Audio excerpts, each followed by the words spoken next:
Good morning. সকাল সকাল ছাদে চলে আসছি। আজকে অবশ্য অনেক রোদ, সকাল থেকে অনেক রোদ, টানা অনেক দিন ধরে বৃষ্টি হলো। তারপর বলা যাচ্ছে না কখন যে রোদ হয় আর কখন যে বৃষ্টি হয়। আর এই তো আমাদের পুষি আর মিকু, এটা সবসময়ের জন্য শুধু মারামারি করে, আবার আদরও করে, দুজন আমার খুব মিল।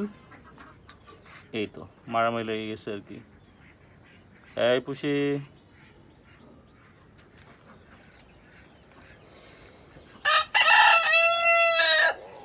বৃষ্টি হওয়াতে একটা সুবিধা হয়েছে যে অনেক দিন ধরে গাছগুলোতে পানি দিতে হয় না।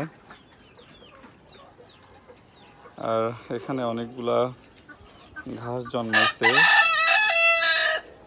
বেসিক্যালি এগুলো হচ্ছিল যে ধান, মুরগিগুলো খাওয়ার পর নিচে পড়েছিল, সেইগুলো আমি আবার ফিরে দিয়েছিলাম। তো অনেকগুলো ঘাস হয়ে গেছে আর কি। মুরগিগুলোকে এখন খাবার দিব। আর আমি যে খাবারগুলো নিয়ে আসছি, এই তো ধান, এর ভিতরে আছে ধান মিক্সচার, সাথে ভিতরে যে খাবারটা থাকে খুদ আরও আছে, ওটার সাথে মিক্সড করে খাবারগুলো দিব আর কি।